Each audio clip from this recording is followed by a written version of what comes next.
Hey, this is Wayne Wagner with Market Vision. Today on Market Vision, we're going to completely geek out on SPACs.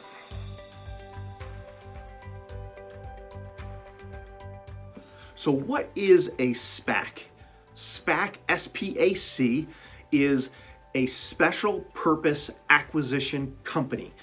This business model was created by the regulators, but created by Congress about 50 years ago, and it's been this little arcane part of the marketplace where maybe a few $100 million a year would be raised in this market. And basically what it was generally an investment company that had an idea of a company or a sector that they wanted to get into, and so they would go raise money from investors.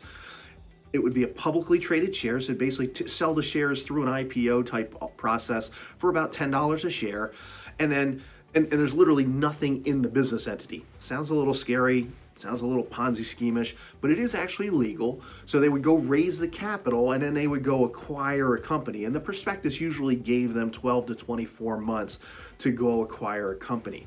The reason SPACs are coming up, and the reason you may have seen them over in the marketplace and the media over the course of the last couple of years, is because this little arcane part of the marketplace that was raising maybe a few $100 million a year, in 2019 all of a sudden raised like 14 billion in new capital.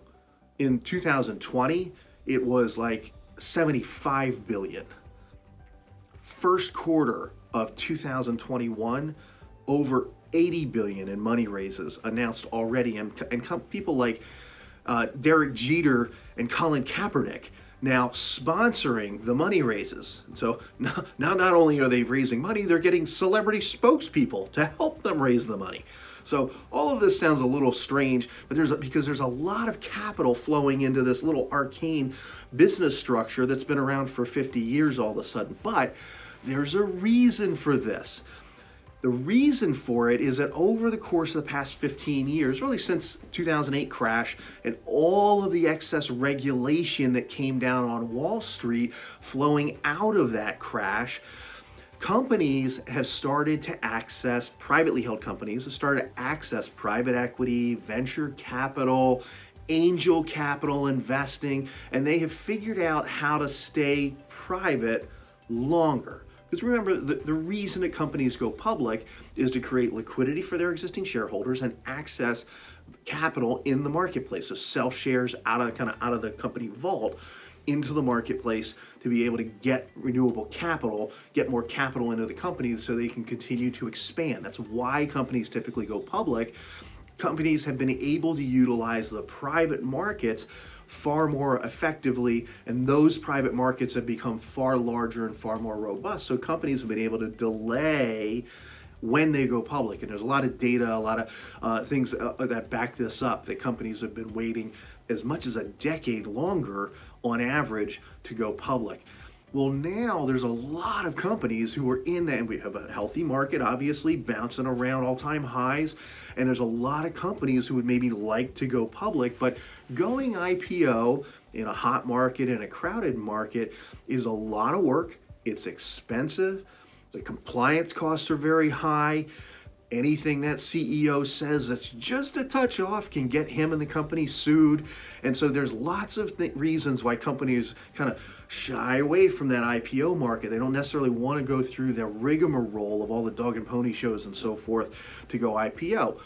Enter the SPACs, because rather than doing all the dog and pony show and trying to find all these institutional investors, if you're a company that wants to go public and you can find a SPAC, and you can bring your two companies together, wow, you can create magic, perhaps. So the thought process is you go find a company, you have a SPAC that you merge with. The SPAC is already publicly traded. So this is a simple way for a company to go public without having to go through the IPO process. And rather than negotiating with all of these institutions about what the share price should be, you're only negotiating with one company. It's the SPAC and the SPAC management company. So the SPAC has gone out, raised capital from individual investors with a timelines, typically 12 to 24 months, to raise that or to get a transaction done. So they've got the pressure to get a transaction done in a certain time frame, and you are negotiating with one entity, one business, instead of dozens or hundreds of different institutions. So that's why all of a sudden we have this intersection of the need for capital, need for an easy way to go public, and a SPAC starting to raise capital. That's where we're getting the intersection of these two businesses at this moment in history. Now, with tens of billions of dollars going into an area of the market that used to only handle a few $100 million a year, it's going to create some speed bumps. There's going to be some things here. So to put things in perspective, it used to be that typically 20 to 40% of the SPAC money that got raised didn't get to a transaction. Like, they didn't find a company to actually execute. Last year, that number was 0. Everybody that raised money in a SPAC got a deal done and went full cycle and merged with a company, acquired a company, and is now moving forward. Mixed results. These companies were all over the place in terms of what their performance after that merger, after that acquisition transaction is, but 100% transacted last year. SPAC money is piling up at this stage, and so we would expect that there's going to be a lot of transactions done over the course of the next 12, 24, 36 months. With the amount of capital that's come into that space in the market, we're going to see a lot of this. So this is more an educational video, something that we're geeking out on, something that we're digging into, trying to figure out which ones of these organizations will be winners or losers. There's companies like Lucid Motors, which is going to be an electric vehicle competitor to Tesla. Seems to be a fantastically run company with a great product. It's not an investment recommendation, but that's going to be, they're valued at like $24 billion. And so that SPAC transaction where they go public, that's going to be an interesting one for people who want to enter the electric vehicle market for them to keep an eye on, right? There will be inevitably, there are going to be some bombs here. There are going to be some dogs here.